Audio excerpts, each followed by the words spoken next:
নমস্কার বন্ধুরা, কেমন আছো সবাই? ববিতা ব্লগ চ্যানেলের নতুন একটা ভিডিওতে সবাইকে স্বাগত জানাই। আর আজকে আমি যে ব্লগটা শেয়ার করছি সেটা হলো আমার এই ছোট্ট ঘরে আমি এত জিনিসপত্র কিভাবে গোছগাছ করে রাখি, কোথায় কোথায় কি রাখি সব কিছু তোমাদের সঙ্গে আজকে শেয়ার করব। আর চটপট করে চলো আজকে জামা কাপড়টা গুছিয়ে নিই। সকালে রান্নাবান্না হয়ে গেছে, খাওয়া হয়ে গেছে, সবাই কাজে চলে গেছে। আর বাদবাকি রান্না যেটুকু ছিল সেটুকু রান্না করছি। আর একদিকে এই যে ঘরের জামা কাপড়গুলো অগোছালো হয়ে রয়েছে 3-4 দিন ধরে, তো সেগুলো গোছানোর চেষ্টা করছি। আর জামা কাপড় যেহেতু মা এখন ওপরে জামা কাপড়গুলো নিয়ে আসে, সেহেতু মা এনে এই অনেকের গাবলিটার মধ্যে রেখে দেয়। আর দোকান থেকে এসে তারপরে রাত্রেবেলা আমি বেসিক্যালি গোছাই, কিন্তু দুদিন ধরে শরীরটা এত খারাপ দিচ্ছে যার কারণে গোছাতে পারিনি। ঢাল হয়ে রয়েছে জামা কাপড়। আর অনেকের কিছু কিছু জামা কাপড় তুলে দেবো, যেমন গোল গলা মোটা গেঞ্জিগুলো, ওগুলো লাগে না, কলার গেঞ্জিগুলো লাগে না, ওগুলো তুলে দেবো। আর এগুলো আমি সব তুলেই দিই, কেননা বেশি জামা কাপড় রাখলে ঘরটা বেশি অগোছালো হয়ে যায়। আর এই দেখো, তোমাদের বললাম না যে কাজ করছি, এই যে এদিকে রান্নাটাও হচ্ছে, দুপুরের রান্না। তো দুপুরের রান্নাটা বসিয়ে দিয়েছি এদিকে, তো আঁচটা কমে রেখে গেছি। আর ওদিকে জামা কাপড়গুলো সব গুছিয়ে নিচ্ছি। তো এই করেই চালাচ্ছি এখন সংসারটা। তো এখন তো টাইম বাই টাইম সব কিছু করতে পারছি না, যখন ভালো লাগছে তখন করছি, যখন ভালো না লাগছে বসে থাকছি কিংবা শুয়ে থাকছি।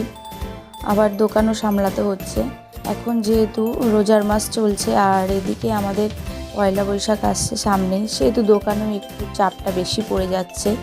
দুবেলা করে দোকান খুলতে হচ্ছে, সকালেও দোকান খুলছি, আবার 1-1.5 ঘন্টা খুলে আবার বন্ধ করে দিচ্ছি। আবার সেই বিকেলবেলা 4:30 নাগাদ, 4:45 নাগাদ কাস্টমার এসে ডাকছে, তো তখন আবার খুলতে হচ্ছে। তো চলো বন্ধুরা, এখন এই যে গুছিয়ে নিচ্ছি সব কিছু। রান্না আমার প্রায় কমপ্লিট হয়ে গেছে, দুপুরের রান্নাটা। এবার শুধু কাজ স্নান করার পালা। তো ঘরটা আর একটু গোছানো বাকি রয়েছে, সেগুলো গুছিয়ে স্নান করে নেব। তো সব কিছু গোছগাছ করে তারপরে আমার এই ছোট্ট ঘরের একটা ছোট্ট হোম ট্যুর তোমাদের সঙ্গে শেয়ার করব।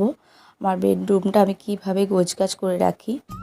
তো চলো বন্ধুরা, প্রথমেই ঢোকা যাক। এই পাশে হচ্ছে মায়ের ঘর, আর ভাই থাকে, আর এই পাশে হচ্ছে আমার ঘর, রান্নাঘরের পাশেই। তো ঘরে ঢুকেই চলো এই পাশে দেখো অনেকের একটা বইয়ের তাক রয়েছে বা র্যাক রয়েছে, তো সেখানে অনেকের বইগুলো এইভাবে গুছিয়ে রাখি।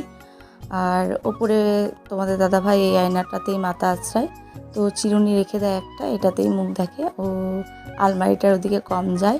আর এটা হচ্ছে আমার দোকানের ব্যাগ। তারপরে এই দেখো এভাবে করে গুছিয়ে রেখেছি আলনাটা। আর এখানে দোকানে যত রিজেকশন জিনিসগুলো আছে এখানে এনে রাখি। আর এই যে অনেকের গাবলির মধ্যে অনেক জামা কাপড় রয়েছে, তার উপরে এই যে অনেকের টেডি, বাগ এগুলো রয়েছে। আর নিচের এই দিকটা রয়েছে আমার কিছু জিনিস, তো সাজগোজের কসমেটিক জিনিসগুলো এখানে রয়েছে বক্সের মধ্যে। আর এই পাশে রয়েছে আমাদের খাট। তো এই দেখো খাটে 3টে বালিশ, একটা কাঁথা রয়েছে। একটা কাঁথা তুলে দিয়েছি, যেহেতু গরম গরম ভাব চলে এসছে, সব কিছু তুলে দিয়েছি, লাগে না। আর চলো এই দিকটা একবার দেখাই তোমাদের।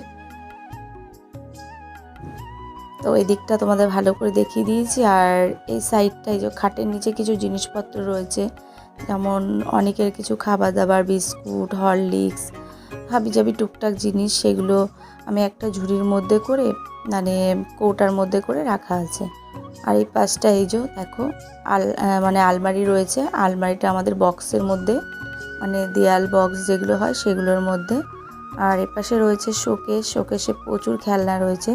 আমার অনেক সোনা খুব ভালো, কোনোদিনও একটা খেলনাও নষ্ট করেনি, কোনো কাচের জিনিসও ভেঙে দেয়নি। তো টিভিটা রয়েছে, টিভিটা আমরা এখন চালাই না, তো রিচার্জ করা হয় না টিভিতে, কেননা রিচার্জ করলে পয়সাটা ফালতু দেওয়া হয়, টিভি দেখার অত টাকার সময় নেই, সেই কারণে। আর এই দেখো শোকেসের উপরে রয়েছে একটা ছোট ফটো, তো আমার অনেকের পাপার। আর উপরে রয়েছে আমাদের বিয়ের কিছু ফটো, তো বিয়ের না, এগুলো বৌভাতের কিছু ফটো। আর অনেকের কাকা ছোটোবেলার। আর এদিকটা রয়েছে আমার স্ট্যান্ড, তো স্ট্যান্ডটা এখানে থাকে। আর যখন প্রয়োজন না হয় তখন এই আলনার এই পাশটা গুটিয়ে রেখে দিই। আর এই যে আমার দরজা। তো বন্ধুরা স্নান করে চলে এসেছি, আর তাড়াহুড়ো করে স্নান করেছি অনেকক্ষণ আগেই, যে ভাবলাম এই আমাদের এখানে হরিবোল দলটা পরের দিন নগর পরিক্রমায় বেরায়। তো চলো, আওয়াজ পাচ্ছি এক্ষুনি ঢুকবে আমাদের বাড়িতে, দেখতে থাকো।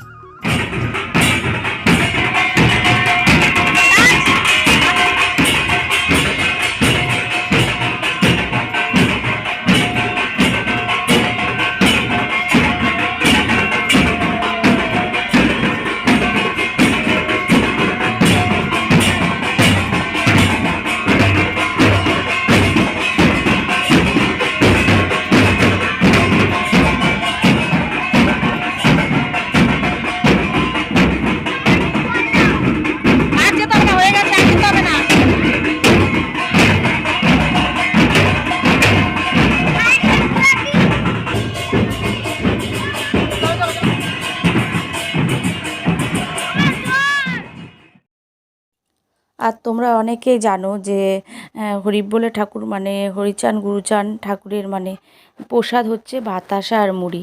এই যে আমরা দিয়েছিলাম, সেগুলো ওদেরটায় ঢেলে রেখে মিশিয়ে দিয়ে দিল আবার। তো চলে গেছে দল, আর এই দেখো একটু টিকা দিয়ে গেছে আমার কপালে, যেহেতু আমার স্নান হয়ে গেছে এর জন্য আবিরটা বেশি দেয়নি ওরা। তো অনেকক্ষণ বাদে আবার তোমাদের সঙ্গে এলাম। এখন হচ্ছে রাত্রি 10টা, দোকান থেকে এসছি, একটুখানি রেস্ট নিয়েছি, রেস্ট নিয়ে যে সবজি কাটতে বসে গেছি পরের দিনের জন্য। তো সকালবেলা উঠতে যদি দেরি হয় কোনো অসুবিধা হয় না, কেন বলো তো? সবজিটা আমার কাটা থাকে, একদম গোছগাছ করে রেখে দিই, যেন সকালে উঠেই কাজকর্ম যা থাকে করে বাসি কাপড়টা চেঞ্জ করে আমি যেন রান্না বসিয়ে দিতে পারি। তো বন্ধুরা, আজকের ভিডিওটা এখানে শেষ করছি। ভালো লাগলে তোমরা অবশ্যই একটা লাইক কমেন্ট করে দিও। সবাই ভালো থেকো, সুস্থ থেকো, দেখা হচ্ছে পরের ভিডিওতে।